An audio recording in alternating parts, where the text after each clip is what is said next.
estima que en Chile la frecuencia del diagnóstico del cáncer de tiroides aumentó en un 40% en la última década. Un grupo de investigadores desarrolló un test capaz de detectar esta patología con un alto porcentaje de seguridad gracias a análisis genético que permite evitar la cirugía.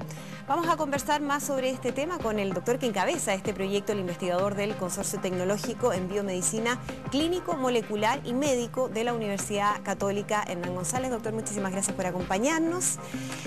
Partamos hablando de cuál es la prevalencia que tiene el cáncer de tiroides en nuestro país y si es que efectivamente ha aumentado su frecuencia o es más bien que ahora tenemos mayor capacidad de diagnóstico. La incidencia estimada es aproximadamente entre 8 o 10 por 100.000 habitantes y efectivamente ha aumentado en las últimas décadas en forma muy significativa por lo que tú comentabas, que es fundamentalmente el diagnóstico. El acceso hoy día a las ecografías es mucho mayor a la que había antes y detectamos nódulos de la tiroides que antes no veíamos.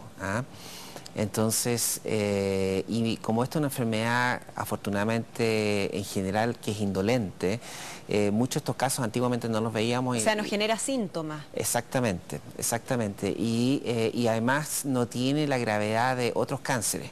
En el fondo la tendencia es que sean bastante menos agresivos que otros, como el cáncer de mama o pulmón. Entonces, muchos pacientes pueden tenerlo, pero en realidad no sienten nada y no tiene impacto clínico. Claro, y me imagino que tiene un buen pronóstico, por lo que sé, dentro de los casos que son detectados en el momento adecuado. Así es, así es. Entonces, la incidencia sí ha aumentado, pero la mortalidad no ha aumentado. Ya. Ahora, ¿tenemos claridad de las causas del cáncer de tiroides? Tiene algunos elementos que son asociados, por ejemplo, tradicionalmente las radiaciones ha sido un tema muy potente y en Chernobyl y en Japón después del terremoto se notó un incremento del cáncer de tiroides y ese sería como el más potente. Y después vienen algunos genéticos y ahora último se ha indicado que la obesidad podría estar también asociado a un incremento del riesgo. Que la obesidad está prácticamente como factor de riesgo en todos los tipos de cáncer. Así es, así es. Ahora, ¿qué herramientas teníamos hasta el día de hoy o desde antes que ustedes realizaran su investigación en relación al diagnóstico? El diagnóstico fundamental es ya sea por palpación del médico o la ecografía y se confirma con una punción con aguja fina que toma una pequeña muestra de células que son examinadas bajo microscopio y el médico patólogo con esa información es capaz, en la mayoría de los casos, de decidir si el nódulo era benigno o es maligno, habiendo este problema un poco entre medio o zona gris, en que aproximadamente un 20% de los casos el médico no es capaz de, bajo examen microscópico, definir con certeza si es o no maligno. ¿Y en ese caso qué es lo que se hacía? ¿Se tenía que hacer cirugía? ¿Sí o sí? En muchos casos se indicaba cirugía porque el riesgo de estos pacientes con nódulos indeterminados era aproximadamente 25% de estos eran malignos. Entonces este nivel de riesgo es suficientemente alto para dejar una incomodidad tal que los médicos y los pacientes preferían la operación como la alternativa. Y por lo tanto me imagino, doctor, había un número importante de cirugías que terminaban no siendo cáncer, pero que sí generaban ya un problema en términos de un tratamiento crónico. Así es. O sea, una vez que se hace la cirugía, de ahí en adelante hay que mantener un tratamiento. Un tratamiento y un control. Entonces el impacto de operarse innecesariamente es significativo, porque primero el paciente se expone a riesgo quirúrgico innecesario. Lo segundo es que se expone a tener que tener suplementación hormonal de por vida. Y tercero es el tema del costo económico que tiene para el paciente y para el sistema de salud. Exactamente. Ahora, ustedes avanzaron en un diagnóstico o una herramienta de diagnóstico distinta, ¿no? Que evita finalmente la cirugía para poder ser concluyente en términos de ese diagnóstico. Exactamente. ¿Cómo se realiza ese test? Este es un test que se diseñó para poder identificar aquellos casos que tienen un estudio microscópico indeterminado y poder identificar a los que son verdaderamente benignos. Entonces es un test que se hace nuevamente con una nueva punción y que se analiza el material genético. Ahora ya no es un examen microscópico, es análisis de material genético. Y este análisis entrega una información que después, con un algoritmo desarrollado por inteligencia artificial, permite predecir en forma muy exacta, más del 95%, si el nódulo es benigno o no.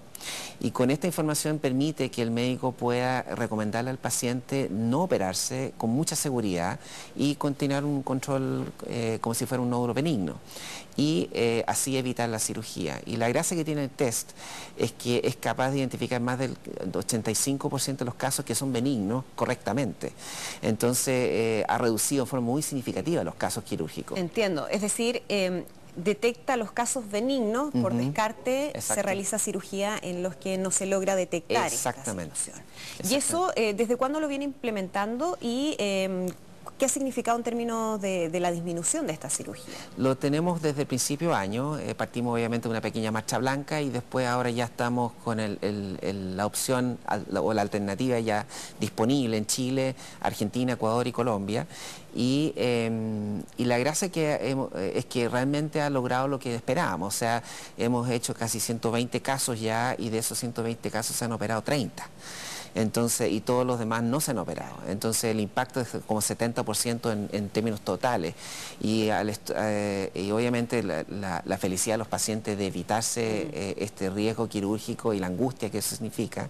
Y por otro lado es que hay un beneficio neto para los sistemas de salud, en que pueden evitar el gasto de fondos innecesariamente en la cirugía e incluso reducir las listas de espera. Claro, porque me imagino que evitar una cirugía es ganancia por todos lados, ¿no? Usted menciona desde el punto de vista económico para el sistema y para el paciente en lo particular, pero además todo lo que significa una cirugía para una persona. Así es. Y eso entonces ha tenido un desarrollo exitoso desde que se empieza a implementar. Ahora, ¿cuál es el nivel o qué tan fácil es el acceso a este tipo de test en el sistema de salud, público, privado? Es una buena pregunta. Estamos trabajando intensamente para lograr un acceso completo a nivel nacional. El proceso no es tan fácil porque obviamente el Ministerio de Salud tiene muchas necesidades. Pero esto es una que puede ser un impacto inmediato y corto plazo, así que necesitamos construir un poco más de evidencia, porque en el fondo las decisiones a nivel de ministerio requieren de una evidencia muy sólida, la cual nosotros la hemos ido construyendo, pero todavía falta un poco. ¿En base a esos mismos casos? Exactamente. Entonces uno empieza a mostrar los estudios de costo-efectividad, los estudios de impacto y además las recomendaciones de las sociedades científicas, porque obviamente esto tiene que estar respaldado por las sociedades científicas, médicas científicas, endocrinas, cirugía, que ven efectivamente el impacto positivo hacia los pacientes y toda esa información contribuye a que el Ministerio tenga suficientemente evidencia para tomar decisiones de este tipo. ¿Y en cuánto tiempo podría estar ya esa evidencia consolidada para que esto se amplíe al sistema? Esperamos que de aquí a 12 meses estemos ya en condiciones de poder presentar ya los datos consolidados. Y quizás antes, porque la verdad es que hay muchas personas que están consultando por el test.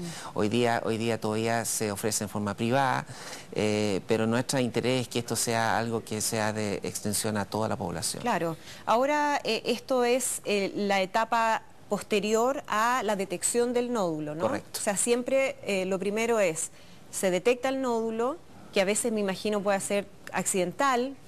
No sé de qué otra forma la más cuando es demasiado protuberante o es demasiado evidente. Claro, la más frecuente es accidental.